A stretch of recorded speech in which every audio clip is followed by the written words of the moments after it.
معلومات مجھے ان کے بارے میں بہت زیادہ تھی، مجھے یقین تھا کہ زیادہ ضرر نہیں دے سکتے اللہ کے فضل احسان سے۔ ہاں بشری تکلیف ہوتی ہے، خون گرم ہو جاتا ہے، دل کی دھڑکن پیدا ہو جاتی ہے۔ کچھ مدت جب گزر گئی تو ایک نوجوان آتا تھا کام کرتا ہے، محلے میں کہیں کام کرتا تھا، نمازوں میں آتا تھا، محلے میں کام، اس پر شبہ ہو گیا کہ یہ کوئی اور نسل ہے، وہ پریوں کی نسل سے۔ ایک دن میں نے اسے تو پکڑا ہاتھ سے تو وہ یکدم لڑکی ہو گیا، لڑکیوں کا لباس، ہارن، سب چیزیں، اور یہاں تک کجل اور زلف میں سے پیچھے کی طرف۔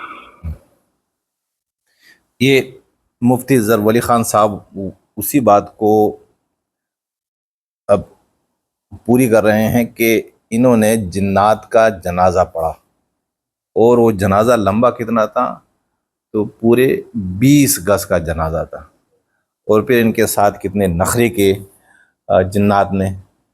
تو پھر اسی تسلسل میں یہ فرما رہے ہیں کہ یہ جنات تو کسی کو نقصان اتنا نہیں پہنچا سکتے ہیں، اور مجھے ان کے بارے میں بہت زیادہ معلومات حاصل ہیں۔ یعنی یہ وہ واحد مفتی صاحب ہیں کہ انہیں جنات کے بارے میں بھی بہت زیادہ علوم ہیں۔ اب یہ کہہ رہے ہیں کہ ایک لڑکا محلے میں کام کرتا تھا اور آ کے ان کے پیچھے نماز پڑھتا تھا، انہیں شبہ ہوا کہ یہ کسی اور نسل سے ہے، تو ایک دن انہوں نے اپنے کمرے میں بلایا اور اپنے قریب کیا اور ہاتھ سے پکڑا۔ جب ہاتھ سے پکڑا تو اس کی شکل بدل گئی، ایک دم لڑکی آ گئی، زلفیں تھی، کھاجل اور سرما سب کچھ۔ تو یہ ان کی باتوں میں تضاد ہے۔ ایک تو یہ ہے کہ آپ نے اگر جنات کا جنازہ پڑھا ہے یا پڑھایا ہے نا، انہوں نے پڑھا، تو یہ مجھے بتا دیجئے کہ آپ لوگ ہر درس میں یہ کہتے ہیں کہ ہمارے درس میں جنات بھی آتے ہیں، ہم سے قرآن اور احادیث سیکھتے ہیں، پھر آپ یہی کہتے ہیں کہ ان کی عمریں اتنی ہوتی ہیں کہ ان میں نبیوں کے زمانے کی بھی جنات موجود ہوتے ہیں، صحابہ کے زمانے کی بھی جنات موجود ہیں، پھر آپ کہتے ہیں کہ ہمارے شاگرد بھی ہیں۔ تو بھائی جب جنات میں علماء بھی ہیں، آپ کے شاگرد بھی ہیں، آپ کے اساتذہ بھی ہیں، تو پھر وہ اپنا جنازہ کیوں آپ کی مسجد میں لے کر آ رہے ہیں کہ حضرت ان کا جنازہ پڑھا ہے؟ ایک تو یہ بات غلط ہو گئی۔ دوسری یہ بات ہے کہ یہ کہہ رہے ہیں کہ ایک لڑکا تھا محلے میں کام کرتا تھا، اور پھر انہیں شبہ ہوا کہ کسی اور نسل سے ہے، تو وہ پریوں کی نسل سے تھا، لیکن وہ لڑکی تھی اور شکل وہ بناتی تھی کہ اس کا لڑکے کا، جب نماز پڑھتا تھا تو لڑکا، لیکن جب نماز کے بغیر تو لڑکی۔ تو بھائی اگر وہ جن تھا یا اگر وہ پری تھی تو اسے کیا ضرورت تھی کہ محلے میں کام کرتا تھا؟ جنات کام کرتے ہیں، وہ اگر ٹھیک ہے درس کے ٹائم پہ اگر حاضری لگاتا تو ٹھیک ہے، ہم مان لیتے ہیں، لیکن محلے میں کس کا نوکر تھا یا کس کی نوکرانی تھی، کیا کام کرتا تھا، اور آپ کو کیسے شبہ ہوا کہ یہ انسان نہیں ہے؟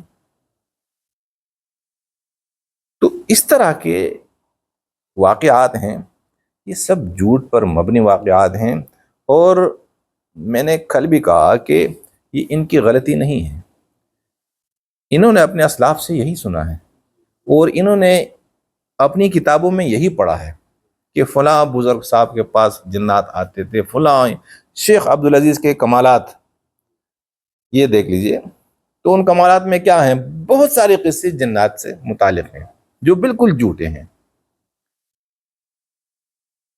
یہی میں عرض کرتا ہوں کہ اے میرے بھائیوں، اے میری بہنوں، ایسے واقعات پر یقین مت کیجیے گا۔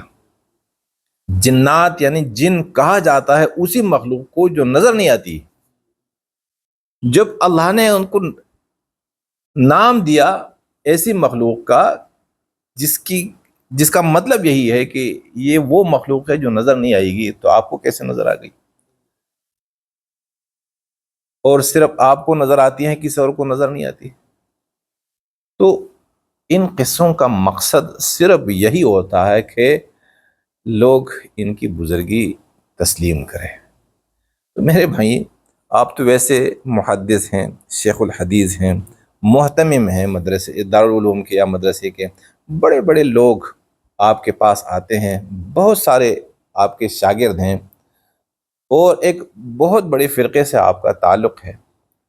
تو آپ تو ویسے بزرگ ہیں, اگر یہ واقعات آپ بیان نہ بھی کریں تو ہم آپ کی بزرگی کو تسلیم کرتے ہیں, لیکن جب آپ ایسے واقعات کو بیان کرنے لگتے ہیں تو پھر ہم سے رہا نہیں جاتا, اور ہم اسی بات پر مجبور ہو جاتے ہیں کہ ہم اس کی تردید کریں کہ نہیں, آپ نے کسی جن کو دیکھا بھی نہیں پوری زندگی میں, اور آپ نے نہیں, کسی نے بھی نہیں دیکھا. دیکھیں, مجھے ایک دوست بتا رہے تھے, سوات کے تھے, انہوں نے کہا کہ ایک بار رات میں تقریباً یعنی صبح سے پہلے جو آدھی رات ہوتی ہے, وہاں پر ایک بندہ آ رہا تھا دریا کے کنارے. تو یہ ڈر گئے کہ پتہ نہیں کون ہے, اندھیرا. جب قریب گیا, ایک انگریز ہے اکیلے, ایک انگریز اکیلے آ رہا ہے. تو میں نے پوچھا کہ کون ہو, تو اس نے یہی کہا کہ بس میں فلاں ہوں. تو یہ انگلش جانتے تھے, تو انہوں نے پوچھا کہ بھائی اس آدھی رات کو آپ کیا کر رہے ہیں اور کہاں سے آ رہے ہیں. تو انہوں نے اپنی جگہ بتا دی کہ بھائی کہاں سے آ رہا ہوں, اور یہ جنگل سے گزرتے ہوئے آ رہا ہوں, اور میرا سفر صرف رات میں ہوتا ہے. کس لیے رات میں سفر کرتے ہیں؟ تو اس گھوڑے نے کہا کہ میں جنات کو ڈھونڈ رہا ہوں, میں جنات کی تلاش میں ہوں. میں دنیا کے بہت سارے جنگلات میں نے سفر کیے رات کے وقت, تاکہ مجھے کوئی جن نظر آ جائے اور میری ملاقات ہو جائے کسی جن سے. تو ساتھی بتا رہے تھے کہ میں نے پوچھا ان سے کہ کیا آپ کو کسی جن سے ملاقات اب تک ہوئی ہے؟ تو اس گورے نے کہا کہ اب تک ملاقات نہیں ہوئی. کیوں نہیں ہوئی؟ کیونکہ یہ مخلوق نظر نہیں آتی.